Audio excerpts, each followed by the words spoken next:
Hi guys, welcome back to Bumf Box and more fake Lego! We've got 3 boxes of Poundland's favourite brand, it's BlockTech.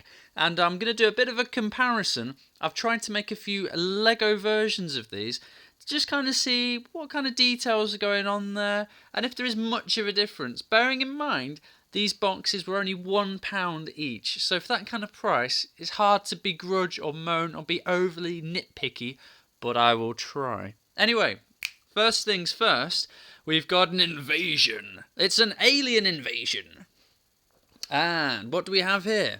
Galactic Wars, and it has 52 blocks. It says the set includes a spacecraft, an astronaut, that'll be this guy, and apparently he's called Josh. Hello, Josh. Alright. And there's instructions. There's one character to build, one model to make. And it's compatible with other leading brands, so Coca-Cola, Pepsi, McDonald's, all of them. That's about it. Don't feed to babies, pretty standard stuff. There we go. Right, now, little spoiler alert. I tried doing this video already yesterday, and when I was recording, I was doing it in one take. I was trying to build the figures whilst doing a review and build the Lego, and I cannot tell you how much sharp bits of plastic and sprue were in certain things, so I'm not going to try and ruin all of that, but I had to do it a little bit around it. So I've built a few things ahead of time, because otherwise we'd have been here for about 2 hours. I kid you not. Very fiddly stuff. So, for Space Invasion, as promised, we've got a spacecraft. And to be fair, it does look like the spacecraft. Now, no knocking that. There's a few little design flaws. We will get into that first. As you can see, you can't have all of the missiles pointing forward because there's no space for the man to sit, because it'd go through his midriff. So you have to point it up, which is a bit stupid looking. Some good features though. The steering wheel. They've given you a large... They haven't ripped off the model of a Lego mold steering wheel, where it's the small little die-cast black handle. This is a large, chunky yellow one, and it looks better because it looks more like the type of thing you would have in a traditional spacecraft. It's like a big, chunky one. So I like that. That's cool. Now, where it starts to fall down, this is unbelievably fragile. I mean, you blink at this, it will fall to pieces. There's these white long strands here, and you have these little red small cone bits that kind of click on, but they don't click on. If you look, they just slide off. So, yet again, that's not brilliant. I mean, the play value is going to be good, but you're going to be playing with it, it's going to fall off. And when you put any pressure on the back, these bits just ping off. So it's a bit like, Secondly, it says 52 blocks. However, a fifth of those blocks are for the figure. When we think Lego, we think standard minifigure, simple stuff. Legs, torso, head. 3 pieces. Not with these guys. Not with these guys. I have 11 pieces in here because they've broken him into literally every tiny conceivable piece. Hands are off. Arms are broken into 2 pieces. And lower torso is broken into 3 pieces. Head is hollowed out like a melon. And then the helmet's broken into 2 bits. So everything they could have done is absolutely just dismembered the whole guy. If you haven't seen these before, I will show you. The head isn't too bad. The head kind of just pops straight on. There we go. We've got Josh's head. It's not too bad. I mean, the skin colour on this is better. I've seen some of these where it's been like a really weird grey, like a zombie grey. It's odd that the head's completely scooped out. That's a bit of a funny one. And then the helmet is like a rubber or a very soft plastic, and you have to kind of squeeze it over his head, so it looks like he's wearing a sock. Very, very thin plastic. You can actually see through the helmet to see the pink for his head. So it's not like the hard shells. And this pings on, and you've got that nice little gold visor. But at the moment, that looks weird. So then you have to go through this odd process of sticking his hips on. And then you have to click his legs in. I'll give you your right leg. These are very sharp, so you have to be very careful because you have to click these in with quite a bit of force. Now, I'd imagine a lot of children probably need their parents to help with this bit, because if you ping this in too hard, like I did yesterday, it's quite easy to ping the little bits across the other side of your kitchen or sitting room, and then you're looking for the tiniest hand. Go on, click in. Yep, this one doesn't want to click in. So we've got 1.5 hands in, and his helmet's come off. This is the major problem with these. Building them, if you put any force on, which is sadly necessary to build these, it doesn't always work. So you can see there, that's the best we can get that in. So it's kind of half hanging in. Obviously when I play with that, it's gonna probably be hanging off really. But anyway, there's Josh. I think the space missions took it out of him, and he's got a slight break to his arm. So bad day for Josh. Bad day. But if we compare, we've got a standard space mission astronaut figure here. Obviously, Lego minifigures are quality items. You can buy them in their own blind bags, but I don't think Josh is going to have his own franchise anytime soon. Scale, Josh is a little bit bigger. Obviously, his arm's built into 2 components, and it's not done at the hand, it's done midway. So you could argue that offers more opportunities for like t-shirts, vests, summer wear, those kind of random figures like beachwear style things. But other than that, sorry Josh. Lego. As for the spacecraft, it's okay. I mean, these things are highly annoying. They don't really work, and the red just pings off. So, I mean, I'd rather them just build something that's fit for purpose. And let's see if Josh is in here okay. And see, I've clicked him in, now he's lost his visor. That was the story of yesterday, really. You get 1 step forward and you snap 2 bits off.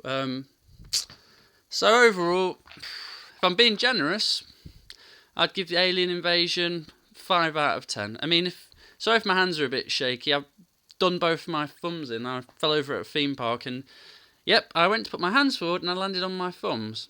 Smart move, I know. Yeah, I'm not too sure about that one. And the instructions for Block Tech wasn't too bad. Easy enough instructions to follow. This one wasn't one of the bad ones. However, gets interesting. This is going to be a Block Tech racing review for a Motorsport dragster. This one's got a difficulty rating of 2 out of 5. That is wrong. This should be at least 4 out of 5. And unless you've got the best vision in the world, I will explain why. You get, to start with, a Formula 1 vehicle. Now, can anybody, just by quickly looking at this, see any difference with the transfer stickers on the model on the box and on mine? That's correct. Here, it's brilliantly scaled. They've built it so it fits on absolutely beautifully. On this one, we've got this comically large sticker that's at least 3 times bigger, and you just have to stick it round the sides to get it to fit on. It just looks awful. Yet again, a small flaw, but actually, the Lego itself, or fake Lego, is really, really well designed. This one is the best designed out of the 3. It actually builds and looks as it should. Other than the sticker, I'm very happy with that. One small little flaw though. No wheels. So, if you give it an incline, not moving. That's a bit of a design flaw, isn't it, lads? I mean, it should move. So you can't, it's built solid. The wheels move, but only if you put a fair bit of pressure on them. They won't go by themselves. So, like with a Lego one, you'd spin that and it just keeps spinning. So there's no real traction, you can't spin the things. That was a bit annoying, but the build, very, very good. Out of interest, I did try to build a mini version. Now this would probably cost you, I don't know, if we're being honest, about £3 or something like that, just to buy one of these. So I know, value for money, you want to go Block Tech. However, if we just look, wheels that spin. Hey, do you reckon it'll go down here? It's gone. So, me personally, I'd rather have a toy that actually will work. That's just me. However, the Block Tech one, pretty good. I was quite happy with that. The only flaw I did have with this one is this. This is the leaflet. Now, I wear glasses. Well, I'm supposed to wear glasses. And I couldn't read this. And I honestly couldn't read this at all. This was tiny, and it's very, very tricky. This is a tiny bit of paper. size of a small child's hand. It's like a pamphlet, like they've written it on a little bit of square paper, and it is very, very difficult to follow this. If you've got anything other than the best eyesight in the world, you will struggle. That Formula 1 racer took me a lot longer than a 2 out of 5 difficulty to build it. The end result's very good. The transfer sticker lets it down, and that's where we come on to construction crew. This one's supposed to be 1 out of 5 rating. I'd agree with that. It was very, very, very easy to build. However, there was so much tiny bits of sprue and sharp plastic on this, I was losing the will to live. It was very, very frustrating. After being cut a few times, I was thinking, well, shall I carry on with this or not? But I ploughed on, and as you can see on my little grey base plate there, I've built an actual Lego version. The Lego one scales a lot further off. However, yet again, BlockTech, each one, they're all by BlockTech, but everything's different. So you've got an Alien Invasion pamphlet, very good scale size, colour-coded, easy to follow. Tiny, tiny, tiny little Formula 1 racer for the dragster, nearly impossible to follow. Then we've gone back to the BlockTech construction crew, very large scale, very well colour-coded. They grey out every bit that's overlapped, so you know exactly what you've done, so it's very easy to follow the next step. Beautiful I mean, that's very easy to follow. Great. Why didn't you do that on the hard one? 79 pieces, but they've given you these tiny instructions.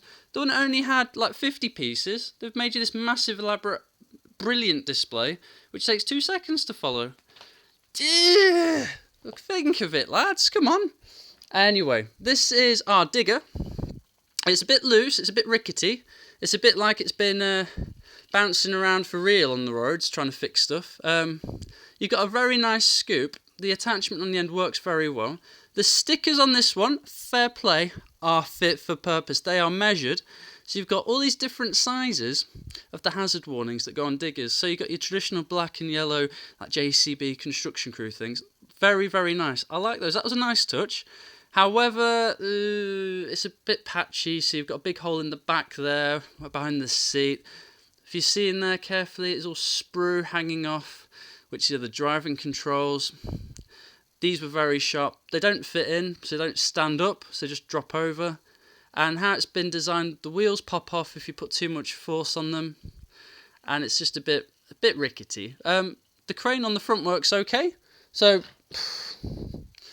that's something. But just as a little comparison, so you've got, with the Lego one, you've got the points of articulation, so it's not flopping, it clicks into place, and you can kind of feel confident in what you're doing.